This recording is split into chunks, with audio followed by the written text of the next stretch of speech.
UP री exam start हो चुका है। आज 23 अगस्त है। 23 अगस्त के दोनों शिफ्ट के पेपर डन हो चुके हैं। मैथ्स के पेपर को लेकर के मैं यहाँ पर आपको एक संक्षिप्त, एक छोटी सी सटीक एनालिसिस में प्रोवाइड कर रहा हूँ। ऐसी एनालिसिस जो कि आगे जो आज पेपर दिए हैं उन्होंने सब कुछ फील कर लिया होगा कि किस प्रकार के उन्हें बदलाव नजर आए हैं। सबसे पहले मैं यहाँ पर बात करता हूँ कि इस किस लेवल को यहाँ पर फॉलो किया गया, क्या पैटर्न दिया गया, कैसे बदलाव थे, और ये बदलाव क्या आगे भी आपको 24, 25, 30, 31 में भी देखने को। इन्हीं पर हम छोटा सा वीडियो आपको प्रोवाइड कर रहे हैं। कुछ समय देकर के इस वीडियो को अच्छे से देख लें। जिनका जिनका पेपर 24 को है, 30 को है, 31 को है, 25 को है, उनके लिए सेशन अच्छा और महत्वपूर्ण होने वाला है। सबसे पहले मैं बात करता हूं तैयारी की। जब हम लोगों ने तैयारी स्टार्ट की थी री एग्जाम की प्रिपरेशन हमने जब फॉलो किया था, स्टार्ट किया था, हम लोगों ने पढ़ना लिखना शुरू किया था, तो उस समय हमने सबसे पहले बेस बना लिया।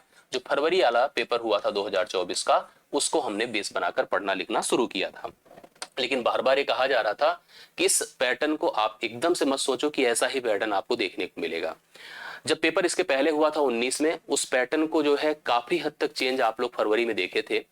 जैसे मैथ की अगर हम बात करें तो कुछ टॉपिक को प्रियता दी गई। जैसे 2D के सेक्शन में आपको 2 प्रश्न देखने को मिले थे, एपी के प्रश्न देखने को मिले थे, डीआई के एक ही फिगर पर 5 प्रश्न आपको देखने को मिले थे।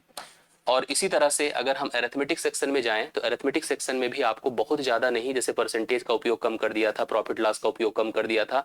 बाकी टॉपिक को वरीयता, जैसे एलसीएम एचसीएफ के पूछे जाने के तरीके अलग हो गए थे, एवरेज का प्रश्न अलग तरीके से पूछा गया था, टाइम एंड वर्क के प्रश्नों को लेकर काफी सिमिलरिटी है।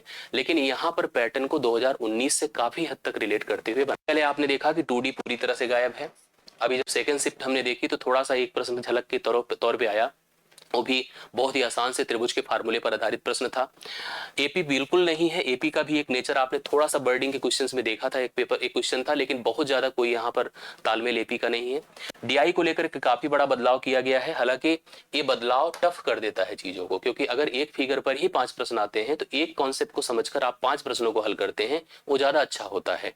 लेकिन आपने देखा कि एक फिगर पर एक क्वेश्चन था, एक फिगर पर केवल एक क्वेश्चन था, जिससे फिगर को हम बार बार समझने की कोशिश करते हैं और देख रहे हैं कि 2 से 3 डीआई आपको देखने को नजर आ रही है, 2 से 3 डीआई फेस करने को मिल रही है। तो मतलब मेहनत ज्यादा करनी है, लेकिन आपको आउटपुट उससे कम मिलेगा। क्योंकि अगर 5 प्रश्न सही होते हैं उसकी तुलना में हमारे 3 सही हो रहे हैं, 2 सही हो रहे हैं, तो एक फिगर की एनालिसिस बहुत बड़ी हो जाती है, क्योंकि हर फिगर को बार बार हमें माथापच्ची करनी होती है। तो इसलिए बहुत ही ध्यान से आप लोग डीआई के पैटर्न को समझिएगा। कुछ एक टॉपिक जैसे सरलीकरण, एक सिंप्लीफिकेशन टॉपिक होता है। और सिंप्लीफिकेशन की बात अगर किया जाए, जब 2024 का पेपर हुआ था फरवरी वाला, उस समय इसमें 2 से 3 क्वेश्चन आपको देखने को नजर आ रहे थे। लेकिन इस बार बिल्कुल से भी सिंप्लीफिकेशन को कवर नहीं किया गया, अर्थात एक भी प्रश्न आपको सरलीकरण का नजर नहीं आ रहा है। सरलीकरण पूरी तरह से गायब कर दिया गया है।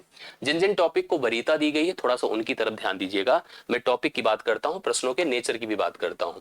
सबसे पहले जो वरीयता मिली है प्रॉफिट एंड लॉस को, ठीक है। प्रॉफिट एंड लॉस के ऊपर जितने भी छोटे से लेकर बड़े तक के प्रश्न बन सकते हैं, उस सारे प्रश्नों को बनाने की कोशिश किया गया है। इसी में अगर हम डिस्काउंट भी इन्वॉल्व कर दें तो इस पर आपको ध्यान देना है, लेकिन इसके लिए हमें जो फोकस करना है वो परसेंटेज पर करना है, ठीक है। तो परसेंटेज, प्योर परसेंटेज तो नहीं आ रहा है, लेकिन परसेंटेज का उपयोग ठीक ठाक आपको देखने को नजर आ रहा है। इवन आपने देखा होगा कि जैसे हम नाव धारा के भी प्रश्न अगर देख रहे हैं, तो वहां पर अगर धारा के प्रतिकूल चाल हमारे पास इतनी दी थी तो अनुकूल चाल उसके 50% ज्यादा थी, मतलब वहां भी परसेंटेज का यूज है। तो परसेंटेज का उपयोग है, परसेंटेज एज इट इज प्रश्न नहीं है। तो इसलिए प्रॉफिट एंड लॉस डिस्काउंट तो ठीक है, परसेंटेज का उपयोग हमें हर प्रश्न में, हर लगभग कई प्रश्नों में नजर आ रहा है। आपने डीआई भी देखा होगा तो ठीक ठाक परसेंटेज आधारित प्रश्न बनकर आया है। दोनों शिफ्ट की मैं बात कर रहा हूं, ठीक है। प्रॉफिट लॉस डिस्काउंट के साथ साथ एसआईसीआई में एक प्रश्न जो बन रहा है हम लोगों के साथ, वो है दोनों के कॉम्बिनेशन से, अर्थात दोनों को ही कवर करने की कोशिश की जा रही है। इवन सेकंड शिफ्ट में किस्त भी पूछा है, और अगर किस्त उसने पूछा है तो सीआई पर आधारित पूछा है। एसआई पर तो नहीं पूछा था, लेकिन एसआई पर भी किस्त पूछ सकता है। थोड़ा सा किस्त पर ध्यान दीजिएगा, ठीक है। ये हमारी मतलब यहाँ पर एक आपको राय है, इसको आप जरूर ध्यान दीजिएगा। अगला जो टॉपिक वरीयता में आ रहा है, ध्यान से देखिएगा। कुछ टॉपिक ऐसे ही जो आपको रेगुलर रूटीन में रहते थे उस आधार पे हैं, जैसे मिक्सर का, और एलिगेशन का, दोनों शिफ्ट में एक एक प्रश्न मिक्सचर, एक एक प्रश्न एलिगेशन का आपको देखने को मिल रहा है। मैंने पहले भी कहा था ये तो देखने को मिलेगा, इसमें कोई डाउट नहीं है। एक प्रश्न मिक्सचर का दोनों शिफ्ट में, एक प्रश्न एलिगेशन का दोनों शिफ्ट में आपको फेस करने को मिल रहा। थोड़ा बहुत जैसे आपने सेकंड शिफ्ट में देखा होगा कि एक प्रश्न जो पहले शिफ्ट में था, आय व्यय का भी रेशियो था, आय का रेशियो था, व्यय का भी रेशियो था, बचत का भी रेशियो था, और उसके बाद अगर किसी की व्यय हमको दिया था तो उसके आधार पे आय पूछा, तो ठीक ठाक प्रश्न आपको वहां पर देखने को मिला था। तो मिक्सर एलिगेशन के एक प्रश्न अपने रूटीन पर आ रहे हैं। पार्टनरशिप को गायब कर दिया, ठीक है, पार्टनरशिप गायब कर दिया है, और पार्टनरशिप का अभी तक प्रश्न नहीं देखने को मिला है। हो सकता है देखने को मिल जाए, क्योंकि यहाँ पर आगे बदलने को बहुत कुछ यही सब रहता है। तो पार्टनरशिप का प्रश्न दिख सकता है। एज का प्रश्न अभी तक गायब था, लेकिन मैं श्योर कर रहा हूं कि एज का भी प्रश्न आपको देखने को मिल सकता है। दो टॉपिक अभी जो मिसिंग थे, इन टॉपिक के प्रश्न आपको देखने को मिल सकते हैं। चाल दूरी समय की अगर बात किया जाए तो चाल दूरी समय में दो टॉपिक को कवर करा जिसको अभी तक नहीं कवर करता था। जैसे हम लोग मानते थे कि जनरल चाल दूरी समय के प्रश्न आएंगे, हालांकि आए भी हैं, ऐसी बात नहीं है, लेकिन ट्रेन के प्रश्न आए और बोट एंड स्टीम के प्रश्न आए।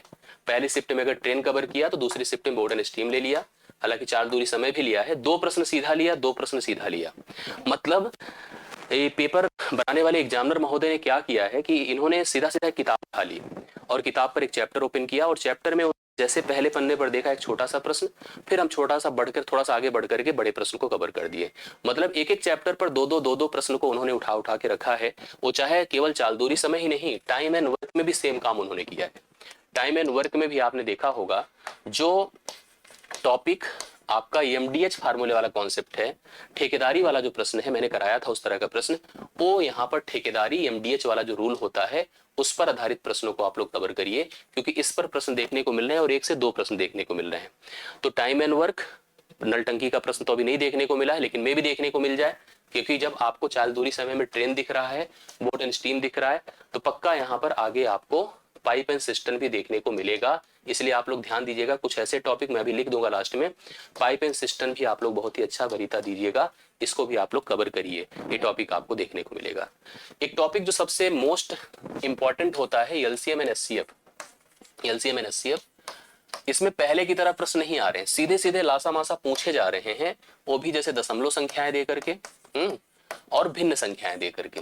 लेकिन याद रखिएगा, आप दशमलव भिन्न दे चुका, हाँ, अब आपको थोड़ा सा जैसे गुणनफल पर, अर्थात दो संख्याओं का गुणनफल, उनके लासामासा का गुणनफल, रेशियो आधारित प्रश्न, तो जो लासामासा का जो ट्रेंड होता है, हालांकि अभी केवल इसमें एक प्रश्न और भी पूछा था, जो शेषफल प्रत्येक में समान दशा में एक इतना बच जाए, ऐसा प्रश्न आपसे पूछा गया था। तो वो भी प्रश्न आपको, जैसे एक नंबर था ना 4, 6 और 7, 8 ऐसा कुछ नंबर था कि किस सबसे छोटी संख्या को भाग दें कि शेषफल इतना आ जाए, तो प्रत्येक दशा में शेषफल आ जाए, तो वो भी प्रश्न आपसे कनेक्ट कर रहा है।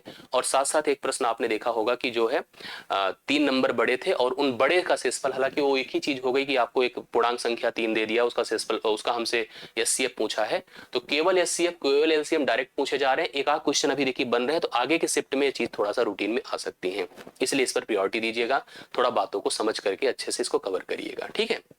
अब बात आती है यहाँ पर उन टॉपिक की, जो टॉपिक यहाँ पर जैसे देखिए कुछ ऐसे टॉपिक होते हैं जो जनरली बड़े ही डिस्क्राइब्ड होते हैं, उनको, उनके बारे में हम कुछ कह नहीं सकते, वो किस तरह का पैटर्न है, कैसा अप्रोच है उनके अंदर, इस तरह के, जो जैसे आपने देखा होगा कि एक प्रश्न सचिव वाला था, अभी सेकंड शिफ्ट में आपने देखा था, सचिव जब बाहर जाते हैं 15, तो उस समय क्या होता है कि जो उनके शीर्ष अधिकारी होते हैं उनकी संख्या प्रति सचिव 2 हो जाती है, जब अधिकारी जाते हैं तो प्रति सचिव उनके 5 हो जाते हैं। ये थोड़ा सा लॉजिकल प्रश्न भी कनेक्ट कर रहा है, तो इसको भी आपको प्रायोरिटी देनी है।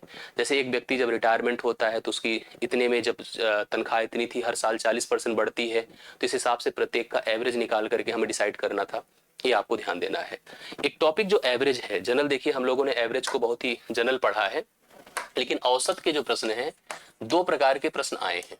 एक तो आपने देखा था कि एक प्रश्न आया है, क्या 3 संख्याएं थी, तीनों का औसत, जैसे एबीसी का औसत हमको दिया है, एबीसी का औसत दिया है, बीसी का औसत दिया है, और बीसी का औसत दिया है, और एबी का औसत दिया है। ऐसे में हमसे बी का मान पूछा है, अब चाहे आयु पर हो चाहे किसी पर भी पूछा हो, ये पूछा है। क्रिकेट का एक प्रश्न जो जनरली हम लोग जो है बहुत कम ही पढ़ते हैं, लेकिन हमने पढ़ाया था इस क्रिकेट के प्रश्नों को, जिसमें एक खिलाड़ी जो होता है 40 पारियां जब खेलता है, बॉलिंग का भी पूछ सकता है, क्योंकि अब जो आगे देंगे उनको दिमाग में रखना है, बॉलिंग के प्रश्नों पर भी ध्यान दीजिएगा, ठीक है। 40 पारियों हाईएस्ट और लोवेस्ट थी, अगर उसको हटा दिया तो पारियों की संख्या देखिए, अगर शायद यहाँ पर 30 था वहां 40 था, जो भी रहा हो, अगर यहाँ पर 38 हो जाए या 28 हो जाए उस हिसाब से, तो यहाँ पर हाईएस्ट लोएस्ट का डिफरेंस दिया था, लोएस्ट वैल्यू पूछा था, वो शायद आंकड़ा 30 और 40 का रहा हो, जो भी रहा हो, जैसा भी रहा हो, कोई दिक्कत की बात नहीं है। तो ये जो क्रिकेट का प्रश्न होता हाईएस्ट लोएस्ट वाला, इस पैटर्न को ध्यान दीजिएगा, बॉलिंग के एवरेज को भी आप लोग ध्यान दीजिएगा, करेक्ट है। एलिगेशन के प्रश्न आपको देखने को मिले, मैंने आपको अपडेट कर दिया था। मिश्रण के प्रश्न देखने को मिले, ये भी मैंने अपडेट कर दिया है। प्रॉफिट लॉस पर ज्यादा प्रायोरिटी दी गई है, साधारण चक्रवृद्धि ब्याज पर ज्यादा प्रायोरिटी दी गई है, उनके प्रश्नों को जनरली पूछा गया है। एलिगेशन का मिश्रण का उपयोग मैंने बता दिया, एलसीएम एचसीएफ का भी उपयोग आपने देख लिया, एवरेज के भी टर्म आपने समझ लिए, टाइम एंड वर्क का उपयोग ठीक ठाक पूछा गया है, चाल दूरी समय में भी दो दो प्रश्न आपसे कनेक्ट किया गया है। प्रश्नों की संख्या, ये सबसे बड़ा मुद्दा था, प्रश्नों की संख्या, प्रश्नों की संख्या कम नहीं की गई, ठीक है। प्रश्नों की संख्या आप देखिए, तो अगर पूरे पेपर को शुरू से लेकर अंत तक रीड किया जाए तो 25 से अधिक प्रश्न आपको मैथ के दिख रहे हैं। तो 25 से अधिक प्रश्न मतलब ठीक ठाक प्रश्न माना जाता है जो यूपी पुलिस एग्जाम के लिए है। तो जैसे मैंने जो टॉपिक्स आपको दिए हैं, जहां जहां से प्रश्न अभी तक बन पाया है, बीच का प्रश्न अगर हम छोड़ दें उन प्रश्नों को, उनसे कनेक्टेड, क्योंकि नॉर्मलाइजेशन एक प्रक्रिया होगी, जब आगे आपका पेपर पूरा कंप्लीट डन होगा तो आप रिलेटेड ही रहेंगे, टॉपिक से ही मैच इधर उधर ही रहेंगे, लेवल वही रहेगा, लेकिन थोड़ा बहुत जो जैसे पहले में पूछ लिया दूसरे में नहीं पूछा, उस प्रकार के प्रश्नों को आपको देखने को, फेस करने को मिलने वाला है। इसलिए जिसका जिसका 24-25 को है पेपर, 30-31 को पेपर है, थोड़ा सा इस एनालिसिस को देख लें, इसके आधार पर जो प्रीवियस जो आप अभी हुआ है उसको समझ लें और उस पर थोड़ा सा फोकस करते हुए अपनी प्रिपरेशन को आगे बढ़ाइए।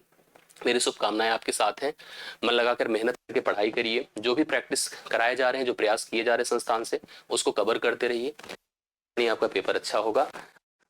हम लोग ऐसा सोच रहे थे, लगभग लगभग उसी के एलांग ही, उसी के रिलेवेंट ही पेपर्स आपको देखने को मिल रहा है, बहुत ज्यादा परिवर्तन हमको तो नहीं नजर आया है।